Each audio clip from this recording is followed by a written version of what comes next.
we got to do the show. We were having a good time. We haven't seen each other for a while in the back room. And so I just had to cut it. I just had to go, okay, you guys, we got to go live. We got to go live. So everybody's in the back room right now. They're getting ready for the show. We got a lot to talk about. It's been a while since we've done a Pontificators. I am RT Bear, and I'm coming to you live from Hack Shack Studios. So look at that. Come on, Rob.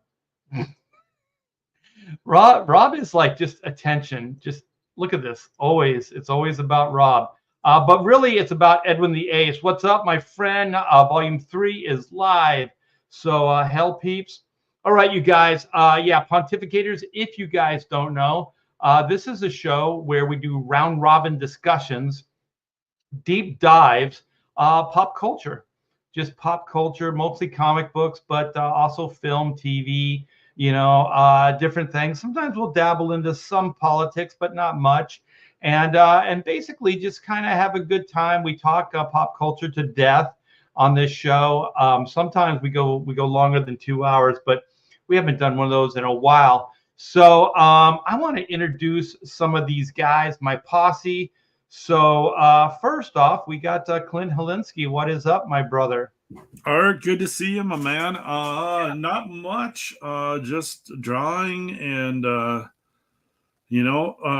keeping the wheel grinding. And sometimes making comics as an indie creator kind of feels like you're Conan, just pushing on that wheel for your whole teenage and early 20s until you got those ripped quads. Except sitting at the drawing board, you never get those ripped quads and back muscles like Conan did.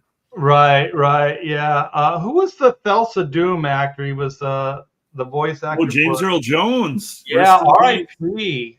That's horrible, man. Well, 93. That's a good life. That's a good life and a good career.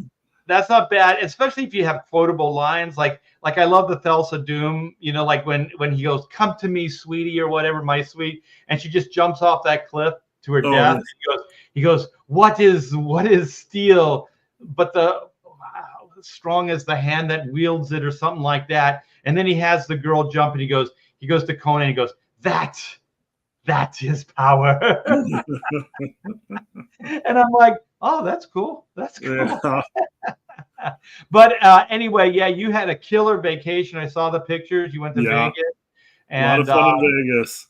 Yeah. Did you win anything? Did you do I won at the tables. I'm a big fan of poker. I'm not always good at poker, but I like to think I am. But I did well. I got a couple of suckers. and I cleaned them out. So sometimes poker sometimes a little bit like just fishing. It's like you're just waiting to hook that big one, and then when you get them, you really want to land it. So I had a good time, a lot of fun. So yeah, and Vegas is always fun. I don't need excuses to go to Vegas. I'm there anytime. I feel like I don't go to Las Vegas enough. You don't. When I do, I always feel like it's beginner luck because I always do well. Yeah. And I remember I went with a friend. We went to the Riddick Bowe Holyfield fight. Oh, right? Dude, that's back in the day. Yeah. Oh, yeah. I haven't been in years. Yeah. So we had ringside. We even got to meet a banter. And so I was with a friend. I'm not going to name his name because he's no longer a friend.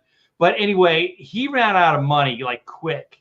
So I'm doing well. So I was basically just winning so I could give him money so he can keep playing, right? Yeah, and so as far as I'm concerned, he still owes me probably close to I'm sure he does. The friends like that, you're better off without him. We should. We need to figure out a Pontificators like Vegas Comic Con thing, and then we can write the whole thing off too. Ooh, yeah. The gamblers. All right. Well, let's. We got Spaceman in the house. What is up, T-Bear and Clint? We got Stealth. X5, hail. And we got the Spaceman saying hell to Rob Hunter. So I guess that means that I should bring Rob Hunter into the show. Rob's got to be around here somewhere. There, Rob! Hey, that's me. That's Rob Hunter right there. I'm being super positive. Rob, I've only known you as a super positive guy. Yeah. And that's being super positive right now. The sun Yeah. the sun is always shining in Rob Hunter. That's all I know. I had to go to the eye doctors today. Oh, no. So you guys are a little blurry. Oh, Got my okay. eyes dilated. Oh yeah, that'll do it.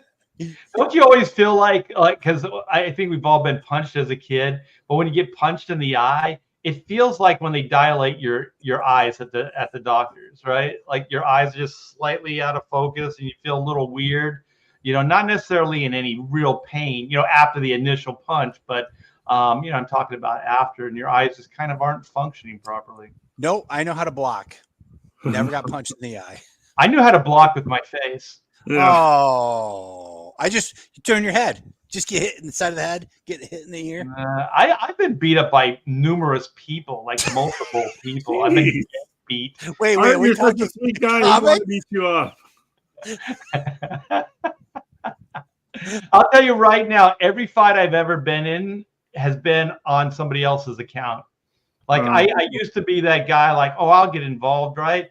That's a friend of mine. I'll get involved. It's 2 against 2. I'll even the odds, or 2 against 1. I mean, I'll even the odds, and then my friend would take, or supposed friends would take off, and then they'd leave. You distract them long enough for your buddy to run away. For my friend to run away. Yeah, exactly. Yeah. That so sounds like we got defending someone on Twitter. Yeah, where am I? Where Master got lost and he ended up at the Pontificator. Uh-oh. Hey, that's what happens. Hey, Marcus Kellegrew. Hey, Marcus Everybody's just got a wrench. He just got a wrench recently for my channel. So I still don't have a wrench. He's still a little bit of a newbie. So but he's learning. He's learning. Okay. Now he's a newbie on this channel. Yeah. All right. Well, this is my long-term partner on the Pontificators, and he's a mainstay, and he contributes probably more than any of us do. He's just like my mom used to say, he's a magpie. I guess that means somebody who talks all the time, right? You can't shut this guy up. Talking over everybody, just being rude all the time. But we love him for some reason, Mr. Todd Mulrooney. I don't talk because you yell at me.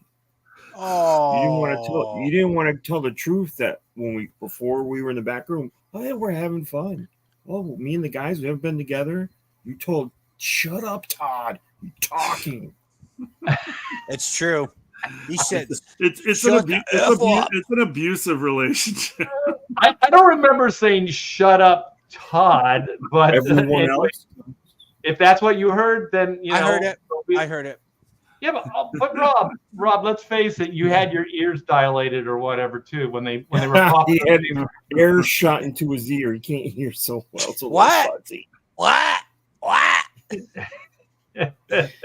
Anyways, we're back together again. We should have Comic Book Bob in here. Hopefully, missed that guy, and we got a good show ready for you guys. So, first of all, I really did want to send out condolences. We got another fallen comic book artist, John Cassaday this time, and he will be missed by everybody except for Rob Hunter, who hates his guts. But anyway, I honestly don't know him. He seemed like another superstar who's aloof. And when you put his artwork in Marvel Superheroes by John Romita, that would be the example of what not to do, because he just wasn't dynamic. John Romita, like the Marvel way, he didn't do dynamic stuff. He did like storyboard stuff. Look at Todd. That's all. Oh Todd, make the face. No, I don't disagree, but that is sort of a style in itself. I know the British guys were doing that. Yeah, but he was trying to be very balanced.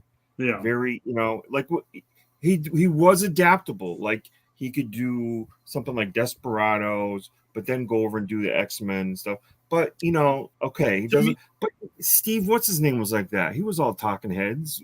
Oh, there's a lot of guys. To me, it was a little version of Kevin McGuire. They brought in a lot of guys like that. He worked, and certain writers are going to love that type of an artist because And that's why I think he worked so well with Warren Ellis. And I thought Planetary was amazing. That was a fantastic book. And some those books, guys, that's absolutely what you want. Like Preacher was perfect. Yeah, I hate those And that comics. guy could draw a lot of different, like, you know, explosions and different things. like his stuff was not going to be like smash, bang, explosion, No. chimbley, splash page, people coming off the page. No, exact Like, opposite. he did quiet moments very well. Which did. But nobody you know cares what? about. I appreciate that. I mean, there's just different voices within Yeah, the there's different types and of the comics. thing is, like, I thought, Ooh, like, John Byrne.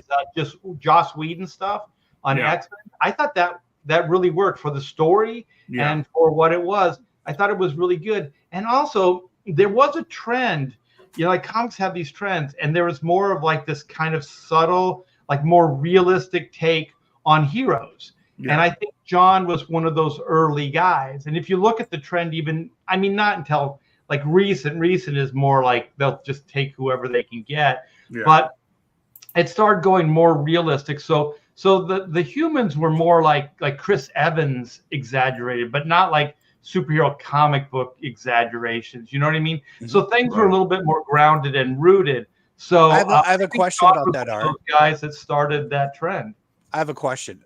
Is that because they felt it would fit the writers that they were getting ready to put out a book, or is it because the editors thought, well, this guy will draw faster because he doesn't have to draw as much, he doesn't have to work out? What? I think stuff. trends just happen. I don't think they're conscious. I don't think somebody goes, you know what, we need this. We need faster.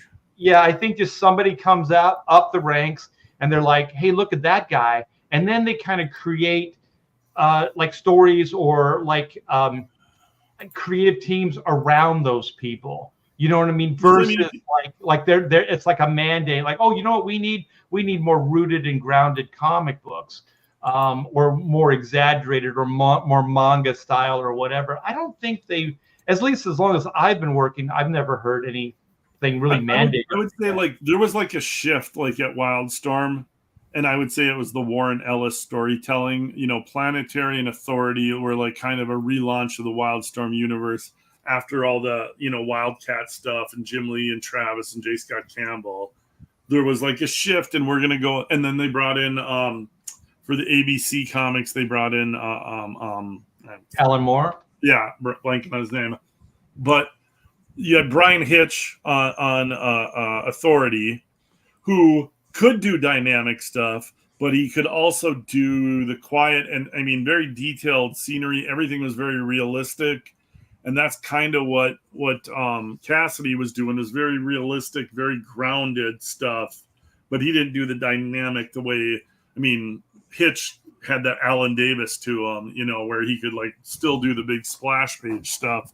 So like, and that stuff, like Art was just saying, like sometimes that stuff just happens where I don't think it does. I think it was on purpose. I think someone looks at the book and that's it could and be too. says, hey, Cassaday will do 6 issues in 6 months. These guys that are trying to do their Jim Lee, we have to pay them for longer to do less work before we can put a book out. Right. Versus we can give John Cassaday the script, and next month 22 pages are done. Yeah, and we can immediately ship you can it. make that claim with any artist that's fast. Yeah. So that doesn't dictate like a look of a book or a movement. It just means that you're hiring the person that's faster. But anyway, I want to, before we go off on too much of a tangent, I really enjoyed John Cassaday's Lone Ranger. I thought like it was the right feel for that IP. I absolutely loved it. I thought the Lone Ranger looked so freaking cool the way he drew that character. Absolutely amazing. So I think there is certain titles, certain books that could really use, you know, people like that. Like it would be a waste of Jim Lee's talents to do a Lone Ranger. Oh no, you know what I mean? I would love Jim Lee doing a Lone Ranger book. I'm not saying I wouldn't love to see it. I'm just saying that what would be the point? There's different fits. I would only get stuff that's like Jim Lee, so I wouldn't know. Yeah, Apparently, you really hate John Cassaday, so and Cassaday did have that look where he was storyboarding. Like he had a cinematic. he had he was looking at every panel as it's a scene from a movie, and I mean everything had that kind of vibe.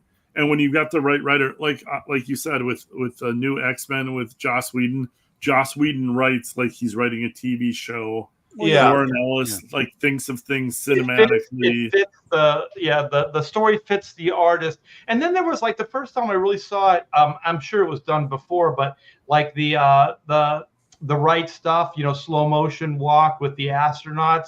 And then there's that one shot. It's kind of iconic, that X-Men shot that Cassaday did, where the X-Men are kind of walking and there's a reflective floor, and then there's the big open doorway behind it with all the light coming through. I thought it was absolutely gorgeous. I also think the colorist was amazing on that book. Did you ink him or something? Because I never picked up any of those books and I never looked at them. I was just wondering, did you like, are you a fan where you always bought X-Men, or? I'm just surprised to hear you. To be honest, I never bought any of that stuff, but I'd glance through it, at comic shops or see it posted here and there, so I always admired it. And I think, I do think I had an issue. I think Marvel sent it or something. And I mean, it was a big deal when Joss Whedon was writing X-Men. Like that was that went out beyond comics because of just the history with Buffy. So there was just that brought in an audience that wasn't necessarily reading comics at the time just because of Joss Whedon and Buffy. So like that was something that got a lot of attention, I would say. Oh, I missed Happy birthday. Wait, hold on. Happy birthday, Spaceman. 62 years. That's a lot to celebrate. But go ahead. I'm sorry to talk over you. Rob, we can't help it. You're uncultured. I am. I'm completely uncultured. I only like because he thought they gave out free beer.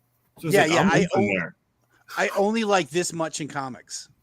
I'm not like, oh well, this is cool, this is interesting. No, I like this much. And it just says Jim Lee in the middle of your hands there. Yeah, Jim Lee. It says Jim Lee, Dave Finch, Arthur Adams, Art T-Bear, Clint Hilinski. I don't blame you. Todd. It says Todd. It just says Todd though. So me and Todd are way down by the edge of the thumb. It could be Todd or Todd McFarlane. I won't admit. Okay, we all have to be quiet for this. Okay, all right. No. This announcement. We got to bring this guy in. This guy, we don't have a show without him. But he's being very, very temperamental these days. If you think Bob Mulrooney is trouble, my gosh, Bob his ego is writing checks that he just cannot cash. And so now all the shows is like, I'll get there when I get there, right? That's the way he talks, right?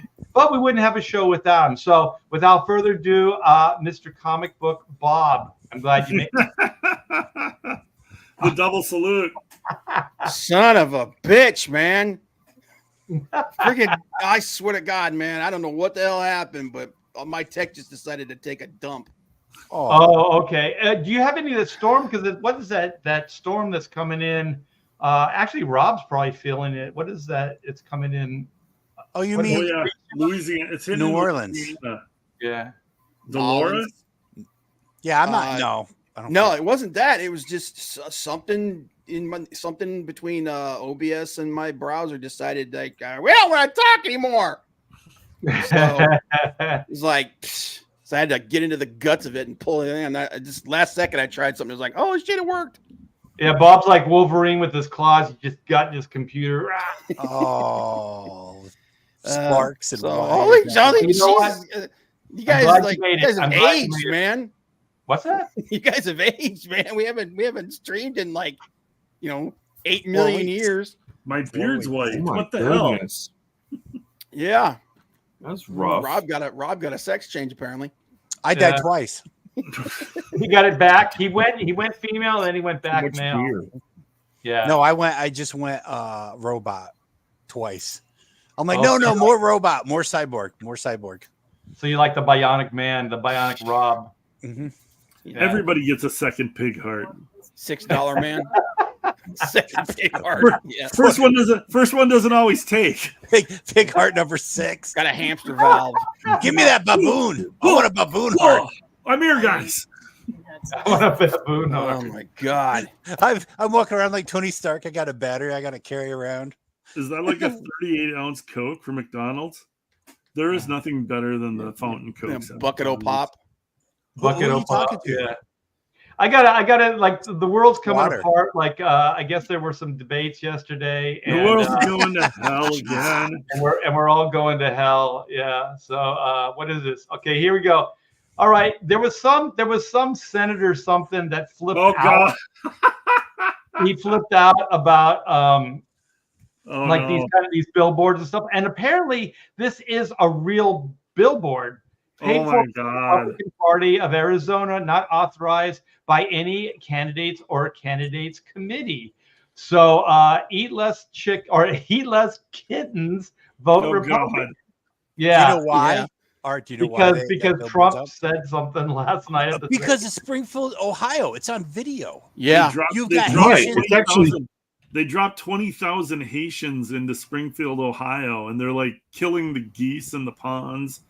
Killing pets. According to citizens that showed up at the town meetings in Springfield, Ohio. This is But you know according what's to them. really weird about that is there's videotape. So unless it was completely, generated or something like Yeah. that, there's No, like it's- video of like some guy snapping a geese's neck or a goose's neck by a pond. There's a video of And a there's woman. another one, some guy cooking a cat over open flame. No, there's Yeah. a video of a woman in someone's yard eating a cat. Ugh. Yeah. Yeah. It's Yeah. all over Telegram. Yeah, on it's Telegram. just like that, and that's my neck of the woods, man. Because I'm up here in Cleveland, Well, dude, so Oh yeah, you're not why far aren't you away. doing something? because that's Southern Ohio. They voted for that shit. Let them deal with it. You drive down nice and quiet. You I- get in the bushes, sneak up, snipe a few of them. Then you teach them a lesson, and then you sneak out. That would require effort on my part. Oh, all right. Sometimes So, Rob so you, gets the hell out of me. you were saying photoshopped or CGI'd. I'm sharing an image right now. This is verified by the national news. This happened today. So this is Biden real because put I on a saw the clip. I saw the clip. So he puts the hat on. Biden put on a Trump 2024 hat today. He was doing a campaign style. you guys kick Yeah. me out of the whorehouse. I thought for sure it was White House. CGI'd You know the or thing. AI.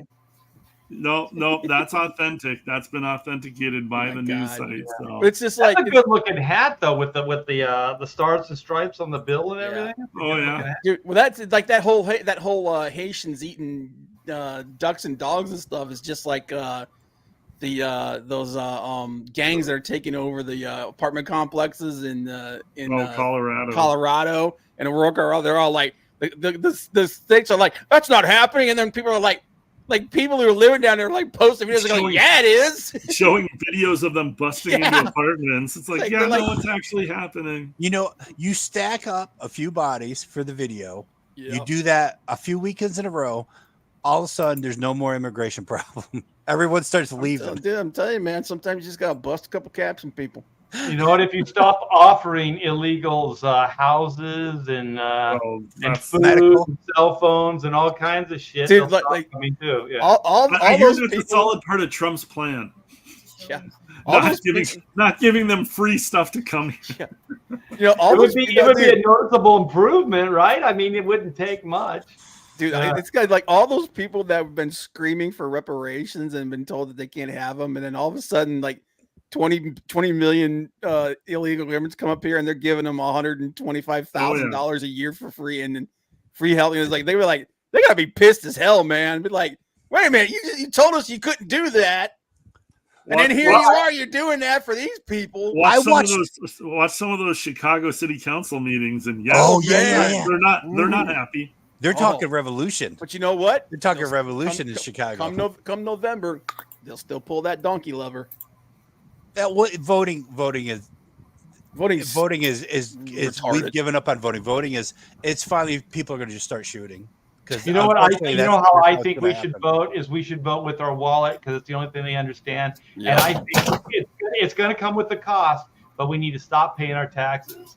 So that's the only thing they're going to listen to is when the money dries up, then they're going to, of course, they're going to come after us, but they can't arrest all of us because they arrest all of us, then that's their cash revenue gone as well. So, it's a catch-22 for those assholes. It's true, Art, but you post Okay. you can post it on YouTube, and one person will like it, and 12 people say you first Yep. because they're more That's what I afraid was of the saying. IRS than anything else.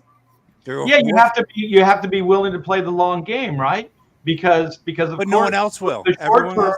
you're going to get your ass handed to you. So a revolution isn't necessarily going to be quick, but you could probably do it with as little bloodshed as possible if you just stop, paying your bills or your taxes. I know, but Americans won't do that. They're weak. They're Unfortunately, not going to. They're not going to fight with guns either. They're not going to do anything. Well, the thing is, you can force them into a corner where they have to fight for guns, but you can't force Why them. would you fight for that? You make no sense. Your arguments never make any sense. Look, to me. man. Okay. The thing is, okay. If you stop paying your taxes and then they come for you, with guns, and they're going to take all your shit, they're going to arrest you. First off, they don't do that. They'll do it the way they do. They go after people when they have like the authority on everything. Because it's fines. Because our country is built on fines and fees. If 2 million people stop paying their taxes, the first thing they'll do is they'll threaten your driver's license. They'll threaten turning off your electricity. They don't have to actually show up at your house with guns and say get out of your house. Right, They'll but I'm just saying. you. I'm just making your argument. I'm saying it could eventually get to guns. Yes. If all those other things, are met. But but the thing is, if somebody's not willing to hold out on their taxes, they're not going to pick up a gun either. So that was my point. Oh, no. I said you could force them to have to pick up a gun if, for instance, a small group of people just kill the grid to take out the government. Then we're all screwed and we're forced. All right. No. Well, let's get on. So Bob's got some news. Some I guess stuff. it's comic book news. Yeah, Uh-oh. we can get into that. So one of the things is we do want to get into a little bit of a conversation. I'm sure Rob and I will go at it about should heroes kill. And but first, I was thinking, you want to get into that whole Blade article, Bob? Oh no! How they cancel? They're talking about canceling multiple movies. Yeah. Oh, The weird thing about that is Blade, like Wesley Snipes, was so good in Deadpool, Wolverine. Like that's so the reason why they're talking about killing it. That's the reason Is why it? they're talking about it. Yeah. Wait, Okay. Blade wasn't Blade a Disney Plus TV show? No, what it was is it was a movie with what was that guy from Moonlight? His last name's Ali. Oh, okay. I thought that was going to be a TV show. No, that was going to be a movie. And and the thing has been like a source of major controversy because it's been like the entire crew other than the cast has been fired multiple times and then got new people in. It was originally going to be another freaking cat lady movie where Blade was basically kind of like with The Witcher, where he's a guest star in his own movie, and it was going to be about these women talking about their feelings and stuff. And when the original script came out, is Mashallah, I think, or Mashallah Ali or something. He'd done the movie Green Book, and I don't know if he was Oscar nominated or if he won that. Yeah. So like a lot of these times, Marvel likes to go and get these like award-winning actors or whatever to put them in their stuff, and then that's their payday. You know what I mean? Because like these other Oscar-winning movies don't make that much money, but Marvel movies do. So this was going to be kind of his payday. So then the script comes out, and you find out like he's like basically the third or fourth ranked billing actor in the movie. Oh, his daughter's ahead of it's him, like, right? It's going to be handing over to his daughter, and then there's like 3 other women. So the movie's all about the women, and he's like, and so he's like, well, that's not what I signed up for. And I don't know if and he threatened to walk. Yeah, so the whole thing has been a big old nightmare. And then they did that cameo with Wesley Snipes in Deadpool. And that movie made they played the one and only $1 billion? $1.04 billion. Yeah. Yeah, and it's great. I mean, Wesley Snipes is awesome. He hasn't missed a beat. He's still he's got presence, and he's older guy, but he still looks like he can handle himself. Oh yeah, like he could easily build a franchise around that actor and Old do Man Blade, cinematic man. Blade movies. Dude, Yeah. And then give me an Ryan, old, Ryan Reynolds dude, put it out there on Twitter that he would love to do an Old Man Blade. give me like an Old Man Blade, kind of like Midnight Suns kind of thing, and just let him go out, let Blade go out in a freaking blaze of glory, baby. Yeah. You know what's And weird you know, about after this? $1 billion, Marvel's listening, Disney's listening. Yeah. And the weird thing about this is like they just have to change everything no matter what. And it doesn't make any sense because you already have, I think it's just like Gina Carano, like Wesley Snipes just isn't the right kind of guy, right? Because you would think like he checks all the boxes. Like, why wouldn't you build a franchise around this guy, right? But for some reason, Disney, like, they just don't want to play ball with the guy because it seems like it's there's a Hollywood market. elite. They can make money. But Well, he has a reputation for being a little grumpy when he was making the Blade movies. So Disney probably doesn't want to deal with it. But Ryan Reynolds got over it, so I think anybody can get over it. Because suppose is like Disney never worked with them, so that was always Fox. So like firsthand, they never worked with the guy. So you could go, yeah, he's grumpy, but it doesn't explain why they were trying to do all those other SJW type ideas with the franchise. There's just an element. There's an element in Disney and that upper management, the Kathleen Kennedy types, where they want to stay woke. They don't want to let go of their grip on power, and movies like Deadpool chip away at that. So they don't want to give anything over, even though the Captain Marvels of the movie, the world tank, and Deadpool comes out and just crushes. Like that's how you beat the woke, is by making money. Because in the end, capitalism wins and socialism and communism dies. I mean, look at what happened with Star Wars over the last couple of weeks, the last month or so, man. They put out the wokest friggin' Star Wars show of all time. It shit the bed. They spent ass loads of money on it. 180, I think it was $670,000 a minute is how much that show cost. It was $20 million an episode. And you can't even see the quality in the thing. No. I didn't watch any of it, but I just saw clips and I was like, this looks very just average, very pedestrian. It's so ugly. Dude, everything in that show, I forced myself to watch it. My sister's got a Disney Plus subscription, so I kind of It's okay, Bob. It's okay.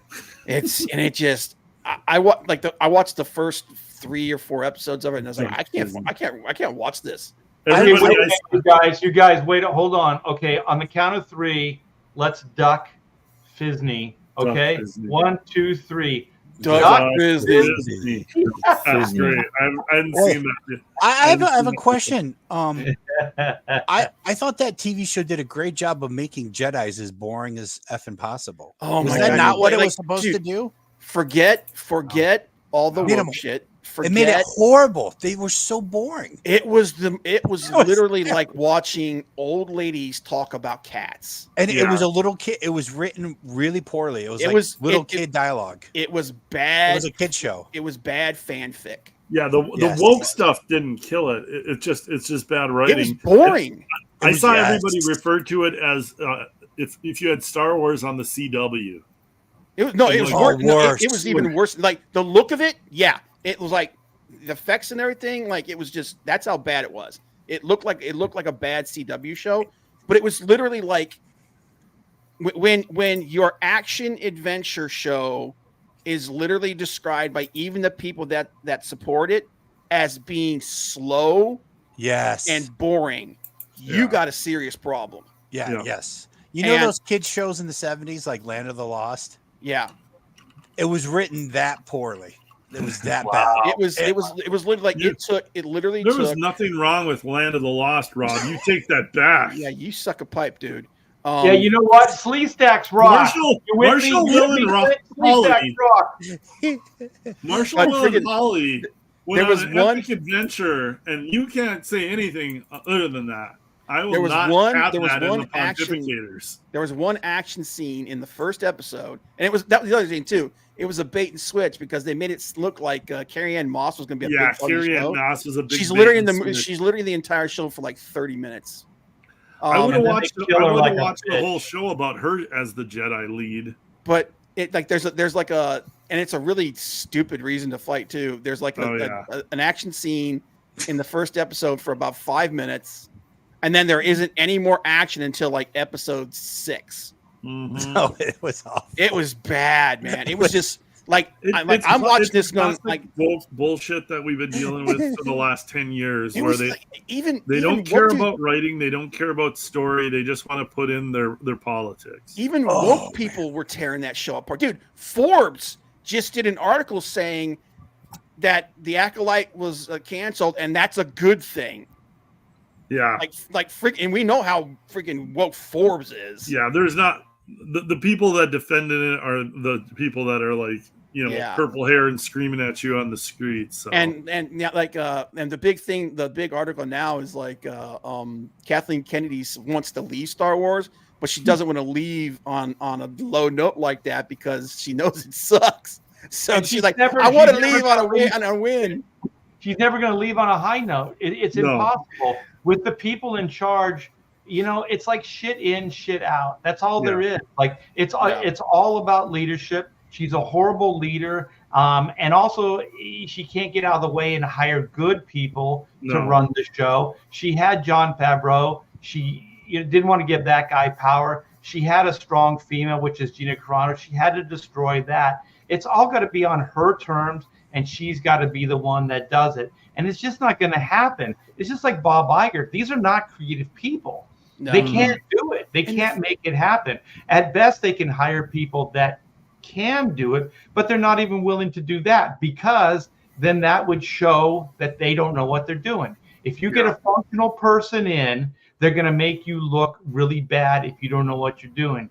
And that's how it is. These people shouldn't have had those positions at all. I would love to be a fly on the wall or figure out why George hired or told Disney that part of the deal when he sold Star Wars to Disney is that Kathleen Kennedy would be along for the ride, that she would oversee Star Wars. Like, what did he see in her that obviously did not exist? Like, it wasn't even close to existing. She made a bunch of promises to him that she immediately went back on as soon as she got into power.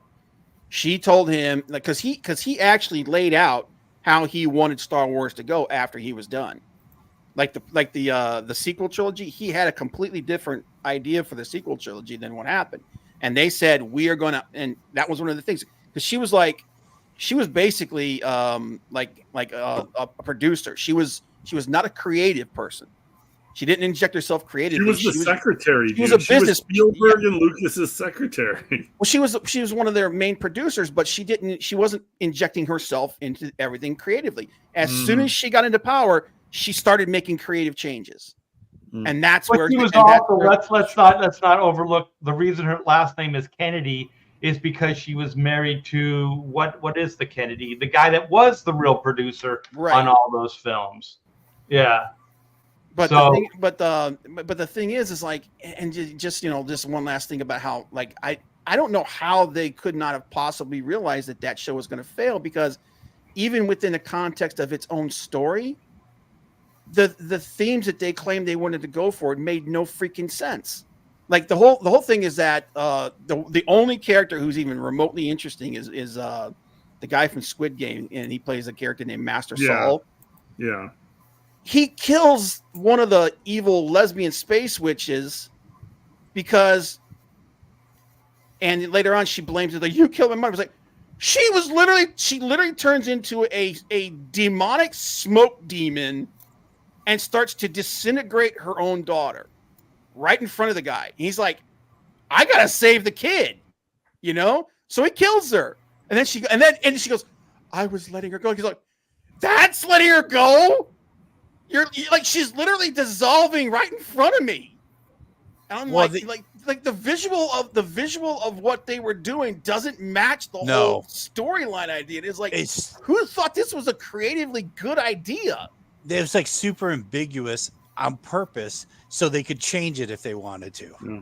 It was just so bad. It was, man. Well, just the fact is, no one cares about Star Wars that is in charge of Star Wars. They don't give a shit about it. They don't care about the legacy. They don't understand it. They have no love for it. So just like Chris Wozniak says about Marvel, it's like it's inevitable. They don't care. They don't care. So it's always good. It's going to be horrible. They don't understand it. They don't want to understand it. They're just doing whatever they want to do with it. And that's it. So it's never going to be anything. So us scratching our heads, it's like these decisions are beyond anything we can comprehend. You know what I mean? Because they're not trying to make good Star Wars material. They're not trying to make good Star Wars stories. They're trying to create whatever it is that they're trying to create. And it has nothing to do with Star Wars, really. It just it's name only, but not really content or anything like that. But let's get into like should heroes kill? Oh, I thought you wanted to talk about the. I just want to set it up. Is that like this has been a conversation? You know, everybody that's done comics has had these conversations. Like, who would win in a fight? You know, Thor or Superman. You know, Thor's a god. How could Superman beat a god? You know, so you have all these like, you know, this discussion that comes out of it. But also one was always like, you know, should heroes kill? So there's that article that Bob's going to pull up and read through, and we'll use that as a starting point, and then we can kind of talk, because I really want to find out what you guys think, not just, you know, the pontificators, but people in the chat as well. What, you know, like because superheroes really do come down to like there's a morality, you know, there is a moral code that most of these characters have, and they're not all the same. You know, there's different characters have different moral codes, but I think it'd be a fun conversation. And do you have that, Bob? Yeah, give me 1 second. I thought you wanted to talk about the cancellation of the projects with Marvel. No, we'll go with the since the title, because we're already almost an hour into it. Okay. We'll go with the X-Men thing, the Tom Brevoort article on bleeding cool. Yeah, give me 1 second here. Let me pull it up. Because it says the title is Marvel Comics X-Men editor defends criticism of mutants' bloodlust during what is it? Yeah. How do you say it? Krakoa era. I tend to subscribe to the idea that superheroes are intended to embody a higher morality than that, and that's coming from Tom Brevoort. So this might be a little uncomfortable because we might be siding with Tom Brevoort on. We are. Literally after listening, reading it, and everything, I 100% side with him. Yeah, and I read most of the Krakoa. I read most of the Krakoa. Oh, dude, I'm sorry. Oh, it was bad. But it here's the thing. It didn't start off because it didn't start off bad, but as soon as what's his Hickman name left. Yeah, as soon as he realized, he was like, okay, dude, you guys are completely screwing everything up. I'm out. We're done. Then it just completely turned to crap. Turned to garbage. Yeah. Yeah. Of course. Well, when you hire Twitter writers to write your X-Men comics, what a shock. Yeah. Yeah. So is this the article, or is this looks like something else? No, this is one of the this article kind of like encapsulates all the other ones. Because the absolute stuff now is going to be a different Batman. This is a whole new. Right. Yeah, So, but the topic that we're getting into is does like heroes kill? Yeah. Well, and the original thought was that this Batman was going to be a killer. Well, why don't we start off with the Tom Brevoort one? Okay. And then we can go off on tangents. Okay. Yeah. With the other stuff. Yeah. Give me one. Because I read that article. I don't know what this article is right See, here. there he goes. He's yelling again. Yep. Yeah. I put it This way. I swear to God, man. Stop disrespecting him, Bob. Get off my friggin' lawn. Hey Bob, it's in the private chat. I put the link. Yeah, I got it. Big FU in that private chat. That's what you're waiting for. little bit of a middle finger there. Well, things go smoother when there's organization. So What? Smoother isn't always more fun, though. Sometimes we love chaos. there's always going to be chaos, Clint. That's a guarantee. So, Marvel Comics editor defends criticism of mutants' bloodlust during the Krakoa era. I tend to subscribe to the idea that heroes are intended to embody a higher morality in that. That's always been my point with Batman not killing. Yeah. But this. So, for anybody that did not read the whole Krakoan era of X-Men, it basically no one here did. To sum it up, they made them super political. They basically became a nation instead of, and instead of heroes, they basically started to justify just being the absolute worst people they could possibly be. And that included, they became isolationists, and it basically became, if you're not a mutant, we don't care about you. We don't care about you living or dying. We don't care about any of this. Scroll to the, Sounds like a comic book I shots. could get There's behind. like shots of them killing people. Yeah, go down like right. Well, right shots, here. Yeah. So right here you see these guys, and then here's Magic, just going through, and she's just straight up murdering people. Wait, that's real comic book artwork? That is, yes, it's I bad. thought that was a cartoon, like a online cartoon. God, can we zoom in on that? Yeah, No, that is garbage. Oh my god, that's horrific. Oh yeah, it's pretty bad. That And this looks is like so that you have webtoon Magic right shit. here killing, and then this is Kitty Pryde right behind her with 2 swords. Yeah, just slashing people up. Yep. Yeah. And part of it came from, and part of it came that's from the Phil fact that- Noto? No way. Yeah. Oh, dude, what happened? What you got to realize, what happened is there was a bunch of artists working for them that could actually do better work. They And they're just just told like, them they didn't have to. Yeah, just crap it out. We don't care. Yeah, because they hired a bunch of those guys that came from the Ed Bennis studio, and a lot of those guys are actually pretty good artists, and they're really good Phil artists. Noto is a great artist. And they told them, just slap it out, just churn it out. We don't care. Wow. Well, there's stuff in there that actually, what's his name? Oh my gosh, the guy that can teleport. He teleports people out to wherever and kills them. Nightcrawler. Yeah, Nightcrawler's killing people too. Oh, not only that, but Nightcrawler basically, like one of the things about Nightcrawler is that he's a devout Christian. He's a Catholic. He actually at one point became a Catholic priest. Yeah. They tap him to create a new religion. Oh God. And it's like a mutant religion. That's how isolationist and how they got. And it's like, well, wait a minute. How is this guy who's like this devout Christian who's so like, and that's like a big part of his character. None of that matters, Bob. Oh yeah, we'll just go full L. Ron Hubbard Dianetics and just create a fake religion. No, they're just gonna puke. They're gonna puke all over everything that's come before and shit all over it. They don't give a fuck. But keep scrolling down. Yeah, I think there's a clip. There's a shot of Nightcrawler like killing somebody. Like Wolverine, you kind of, he's one of those characters that maybe. But What's Nightcrawler. the contrast? Right here, Nightcrawler teleports a guy out into space. Yeah. That's the contrast. That makes Wolverine cooler because he'll kill when he needs to. Yeah. But then everybody else is a goody two-shoe. That's the point of the story. Yeah. Characters. Yeah. So Yeah, right this is here. garbage. Oh yeah. So Braveheart was actually against this then? Yeah. Yes. He said surprisingly. he doesn't like them being this morally. And then right here, Kitty Pryde's teleporting her swords to this dude's head. Oh, Jesus. Dude, they have shit all over this character. Kitty Pryde in particular, in the whole Krakoa and everything, they have just absolutely shit on that character so bad. So wasn't Braveheart in charge of all this stuff, or was he not editing these books? then? No, he wasn't editing. It's that weird dude, the weird dude who seems like he cares more about his mustache than the comic. Oh, that guy. Okay. Yeah. I've seen pictures of him online. Yeah. That asshole. Yeah. No. Wait, does he need a beating? So basically, now they've relaunched all this stuff with new writers because I know Gail Simone is writing some X book. That's like literally the extent of my knowledge on what.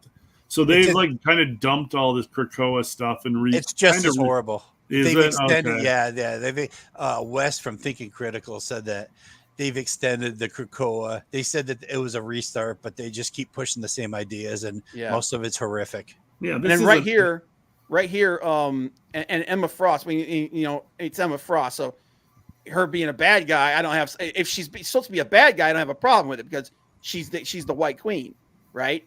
But they've, over the years, they've transitioned her into being a good guy. She disintegrates these two guys from the waist up. Look at this. There's their bodies right there.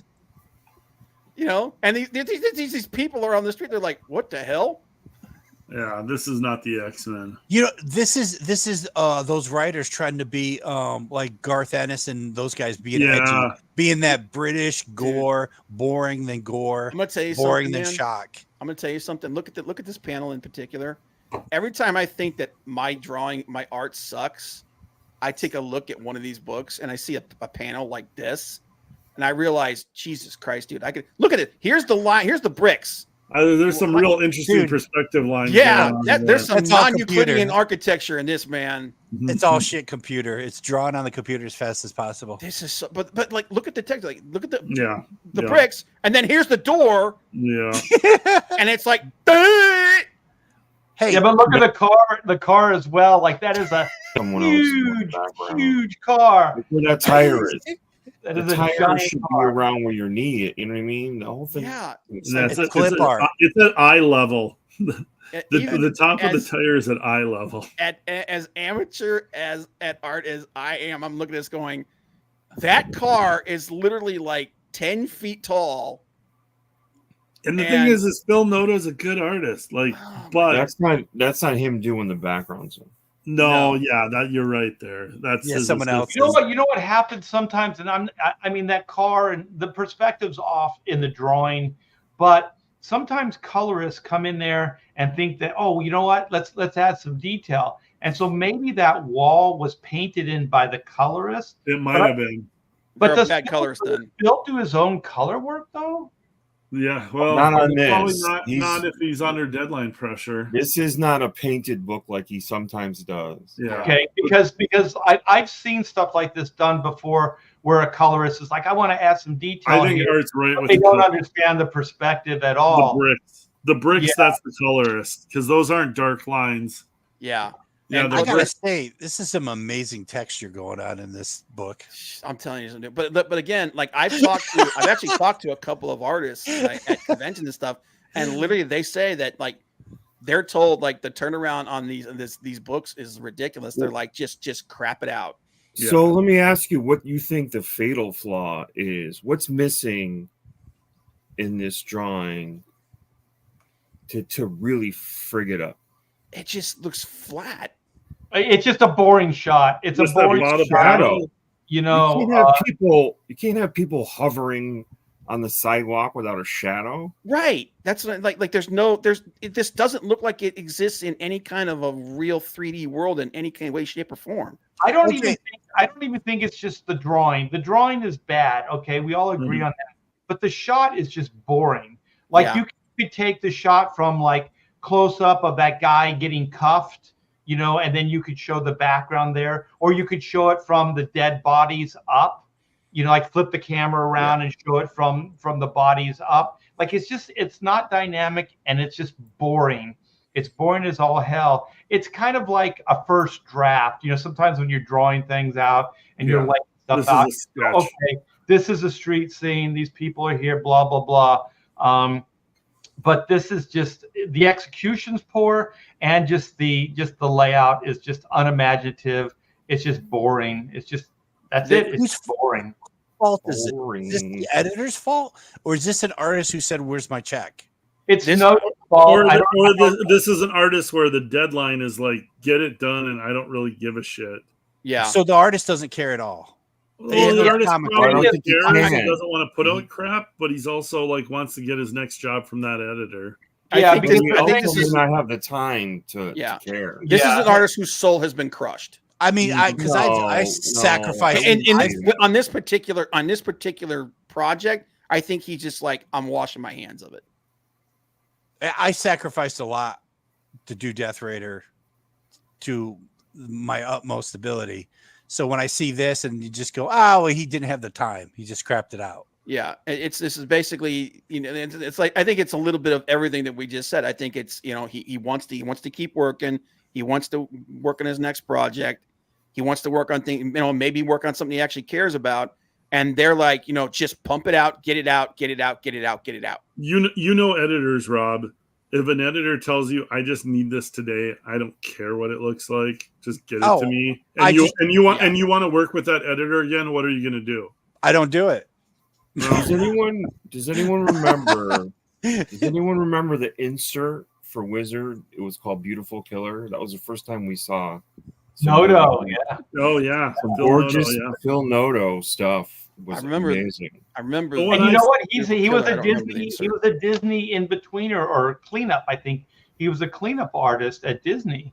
Yeah. And he worked on Lilo and Stitch. And I think he said a lot of his scenes were that I don't know if you guys are familiar with the movie, but it's that big guy that's on the beach. He's got the sunburn. He's got the ice cream, and the ship keeps flying over and knocking the ice cream out of the cone before he can bite it. That's Phil's work. So I think in the day he was quite good. But you know what? I never really was into Phil's, like, his artwork, like his storytelling. So I never really picked up a book. So I don't know how well of a storyteller or how I well know his pinups and his cover stuff. Yeah, that's all I know is Yeah, his covers and pinups, and he was good. Like, I'm not gonna rip on this guy He for did that a panel really good- because there's more behind the story than we know. Yeah. And sometimes you just gotta, like, make your editor happy, you know. He did a really good Black Widow story. Oh, okay. Yeah. Here's a guy who cares. Yeah. Now, see, like you look at what everything we just said, and then you see that there's just discord. Like, again, we talked about how Wolverine killing, even he says, like, here, like, even Wolverine has a line, though some recent writers recently have overlooked it. So we have this panel here, this page here, where he and Nightcrawler are having discourse about this, and literally and Nightcrawler is literally quoting the scripture. He's like, "There, but for the grace of God, go you know," and then Wolverine's like, "No, they like, sometimes it has to," and then Nightcrawler says, "I understand like, what you're saying is reasonable, logical, and justified, but does that make it right?" Like, Nightcrawler is not a murderer; he's not a killer. Mm-hmm. And in the whole corner that he, like, literally was just, they were murdering. They literally did an issue where there's this really shit character called Deer Girl, and she's this eco-terrorist that you're supposed to root for. Mm-hmm. And she's literally justifying the wholesale murder of people because they don't respect the environment. Mm. And it's like, that's the kind of stuff that they were doing. But that's the mentality of the right. Like, that's Exactly. That's the mentality of the woke writers. It's the same thing with what is it, Falcon and Winter Soldier miniseries, where we're supposed to be upset that U.S. agent kills that guy after he just after they murdered his best friend after in they cold just blood. murdered his partner who didn't have super soldier serum in him. It's like, oh, we're supposed to be upset because he murdered one of the eco-terrorists. It's like, yeah, no, nobody cares. The bad guy, the bad guy that would have killed. It's not, it's woke 101 writing. It's the like, same people that later on blew up an entire building and killed a bunch of civilian, like innocent security guards and stuff. Well, the thing is, back on, I think this is this Claremont's writing with the Wolverine and Nightcrawler. Yeah, that's Claremont. It's like that's the basis of Black and White, my characters, because there's a character which is white and the ends justify the means. Like, she can come up with a reason for why she could kill or do whatever morally it seems wrong to do. And then read Black is the opposite. He's kind of like, the ends never justify the means. You can't legitimize this, that, or the other thing. But what it does is it makes an interesting character dynamic, right? So you have two characters that don't necessarily agree, but that are on the same team, but have a different way of approaching things. And so, like with Black and White, you're going to see that sometimes one is right and sometimes one is wrong, and vice versa. Because sometimes it is better to go in and just devastate, and sometimes it is better to pull back.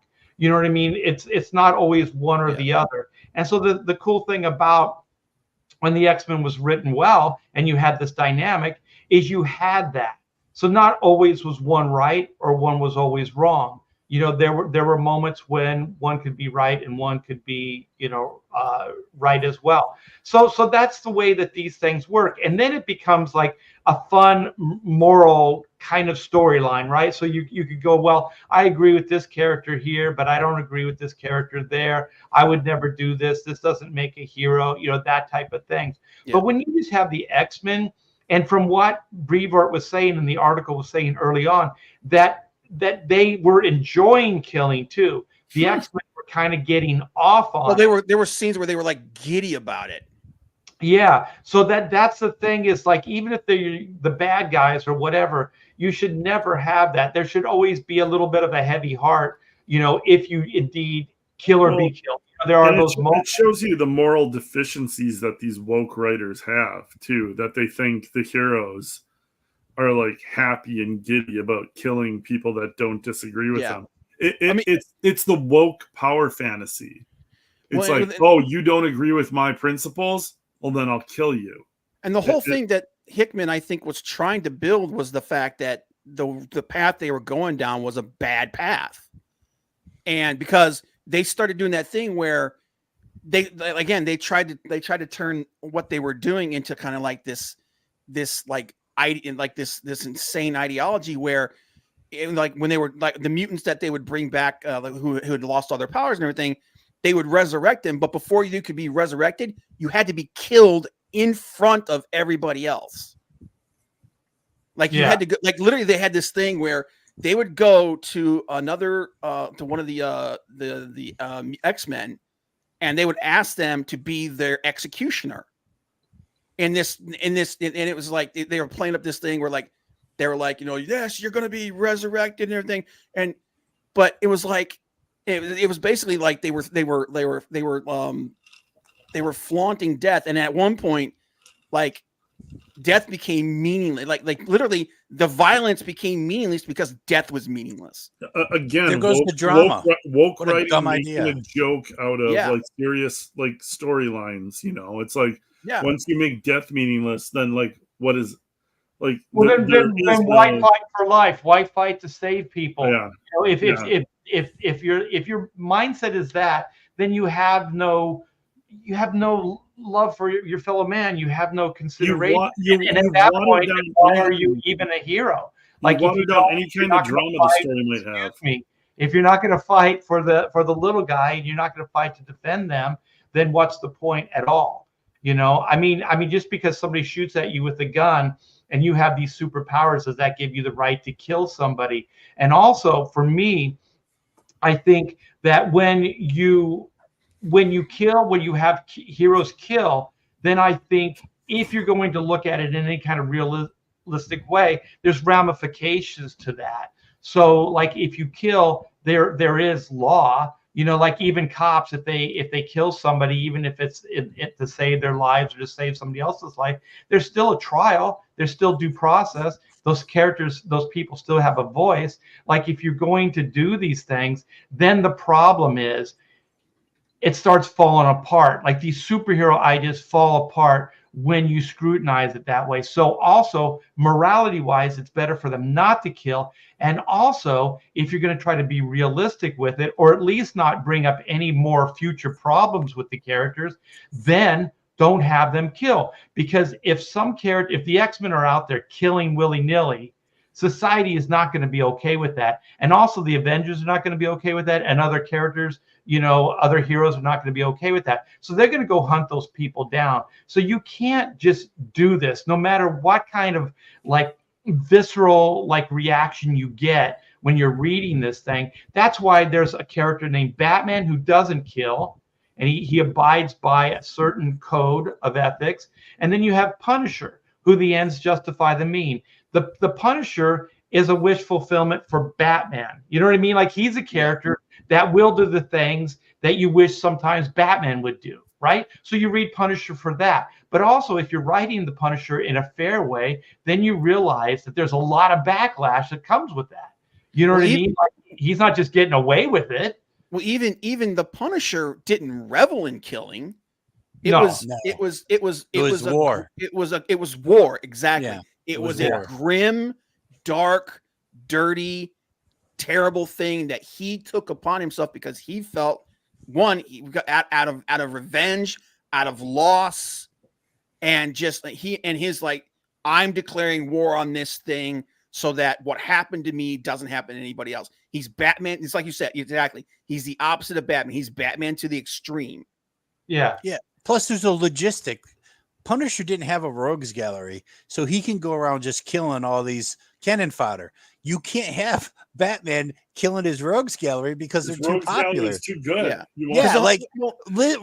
Realistically, Batman should have killed Joker decades But ago. also But the thing that's about his best Batman- villain. Yeah, the thing about Batman is he works with Gotham PD. He works within the confines of the law. Yeah. So if he was to do that, then all of a sudden Gordon could never be his friend. Like Batman truly would be public enemy number one, and he would be hunted down by Gotham PD. That's simple. Yeah. And that's the thing about Batman too is Batman is a psychologically damaged person underneath all of it. Now he found a way to channel it all, he found a way and a way to do something. But one of the reasons why Batman doesn't kill isn't just the morality thing. It's also the fact that he realizes that if he starts, he will never stop. And then he will literally become the thing that you just said, he will become the thing that they have to now stop. You have to be you damn yourself. You damn yourself in the process. So the Punisher is okay with it on some level. He doesn't necessarily need the hero's accolades or any of those things. So he does feel like the ends justify the means. So he'll get his hands dirty and he'll do things that other people will not do. But you have to write the character that way. You know what I mean? There's got to be that moral dilemma. And there's also got to be how people react to the fact that he does these things. Because the Marvel Universe usually doesn't go, oh, let's bring the Punisher into this Avengers meeting. If he shows up, it's usually, oh, it's that guy. You know what I mean? They're not like his fast and friend, for life or anything. He's just this guy that they might need for this mission or whatever it is. So I do think there's a lot of difference between the characters, and you should never really have them kill, especially in the way of the X-Men, because that's not even the characters. And it doesn't. It was, and the whole thing became a total perversion of Xavier's dream, which was the whole thing about the X-Men is you had the two schools of thought. You had Magneto's by any means necessary, and you had Xavier who had the dream of one day humans and mutants living together in harmony. Because they really were one people. And how do you do that if you start killing people? You know what I mean? No one's going to side with you if you start doing this shit. And but also the fact that they've done this, and Braveheart actually talks about it in that article. He's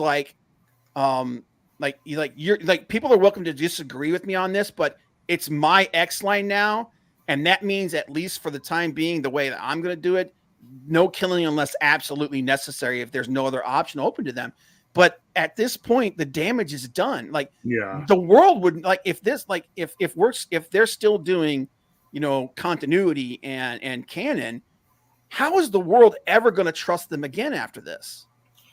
Well, that could be the sort of the setup is we want them to go back to being feel like they're this minority group that people hate. So we can use those terms like mutie and this and that. That may be where they want it to go back to, because that would fit very, you could do really good stories that parallel realism. Yeah. Yeah, but that goes beyond hating somebody because they're different, though. That's hating somebody because they're murderers. Yeah, because they've literally done the things that they claim that they've done. Yeah, that changes the dynamic. That adds to the hate. There's more states in it. I think that's some of what they were thinking about. I just think that they took it just way too far. So, do you think it's Hickman just wanted to shit on the X-Men, or do you? No, I mean, the original. Well, it seems like some of this stuff happened after he left. A lot of it happened after. The whole idea that Hickman basically put forward was that he wanted to show them kind of rising and then falling, basically, because even in the beginning of his story, the entire Krakoa thing is built on a lie. The entire the whole idea of Krakoa and all that stuff, it's built on a complete lie. and Xavier and Magneto and Moira McTaggart, the three of them know it. Like they were like, we're lying to everybody, and that's the whole reason why they had that thing in the beginning where the people that could see the future, like Destiny, we're not bringing them back. We're not allowed to bring any of those people back. Nobody that could decipher or figure out that what we've built here is built off of a lie. So his plan the original plan he had, he wanted the story to go for 2 years. Just 2 years, and it was going to have a rise, and it was a middle, and it was going to have a fall. And Marvel was like, nope, we don't want to do that. We're just going to keep pushing this. We're going to keep pumping political ideas into this. We're just going to push it. And then Hickman was just like, okay, well, I'm out. So they took the idea that he had and they just bastardized it. And whether you agree with his idea or not, that was where he was originally going with it, because the whole time there was this whole element of when they gave Moira McTaggart powers, is that she had a missing life, because every time she would live her life, and every time she would die, she would go right back to the beginning of her birth and then live her life all over again. And they estimated that she had 13 of these lives, and there was one life missing. And the way that Hickman wrote it up is that he implied that Nimrod figured out what she was doing, and he was manipulating her. So there was this whole thing where it was all going to fall apart. But that sounds really convoluted for it was dude. When you have to have a graphic on every one of your comics that has like this flow chart of how everything is connected, it's like it was literally like 2 pages of like, this connects to this and this does this. It was like, what the hell are you guys doing? That is freaking garbage. It was bad, man. That's too much. But back to like Todd was talking about, like you have them murder or kill, and then that escalates, and then it gets you back to kind of square one where society hates them and is against them. You could do that, but if they do kill, it has to be like even they freak out. You know what I mean? Like, like if Kitty Pryde killed somebody, but it was kind of like she didn't mean to or whatever, then it's like, oh, fuck, look what we did, kind of thing. So even the X-Men are like, oh, shit, this is something we've never crossed this line before. So if you make a big deal out of it, then even the X-Men are making, they're mentioning it. They know it was messed up. And then when society later, when you build the story, when society turns on them, then the X-Men are kind of like, yeah, guilty as charged. So some of them would be like, no way, we don't admit it. And some people go, no, we got to come clean on this. We got to say that this person was killed by our hand, stuff like that. So a story could come out of that, a very complex kind of moral tale. And then you could have kind of X-Men's, like against each other, talking about, well, I think we should cover it up. I think we shouldn't. I think we need to own this. Yeah, but Kitty would go to jail, or all of these things. And then once it breaks out and gets into society, then society has a say. So it's not just policing their own. It's actually what society thinks about the X-Men murdering or accidentally murdering or whatever. And then I think you can get an interesting story out of that. But that's not what this was, man. This was just like those guys were getting off on it. Like Darren Wagner kind of talked about, is like one of the best things about Marvel was when you had villains become heroes. When like he mentions here, like you got to talk about Wonder Man, Hawkeye, Wolverine, Black Widow, Rogue. They realized even when they were doing this that this is not right. I don't want to do this anymore. Yeah. What they've done is they've completely flipped the script, and now it's the heroes becoming villains. You've got, and Nightcrawler. Nightcrawler was the most egregious of all of them in this. That's why I think Brevoort's using him, because for the entire 50 plus years until they did this storyline, he's the one that held life in the highest regard. And how many fights have they been into? How many bad situations where they fought way worse than a bunch of humans with guns? And they did so, and they succeeded without murdering these people, without killing these people. Right. And now he's just gleefully teleporting people in the middle of space and popping their heads and stabbing them through the throat with his swords. And it's like, it's just a complete, it's a complete travesty of the character. Well, this Yeah, is and also Go this ahead. is a trend. This is a trend in all Yes. writing where Yeah. you make all the characters unlikable, and then they wonder why the TV show fails. Or It's the comic Tom book King. fails. It's Tom King. It's I'm gonna come into your favorite comic and your story. I'm gonna break all your toys. He's the kid that came over to your house, Yeah. play with all your toys and broke them, and then went home. Because Left them- Netflix and left does them the same broken. thing. Yeah. Netflix will have a cast of 12 characters and they're all unlikable. And you're like, why am I watching this? Everybody sucks. Yeah. So it's in comic books too. You're like comic books. You're like, they just made all the X-Men unlikable. Yeah, and that's the other too. I think they tried. I don't think they went. I can't remember if they went through it or not. But they were going to try and turn Nightcrawler gay and make him not a Christian anymore. Of course. Of course. You know, which is what they just did to Kitty Pryde. Make him gay and make him lame. Yeah.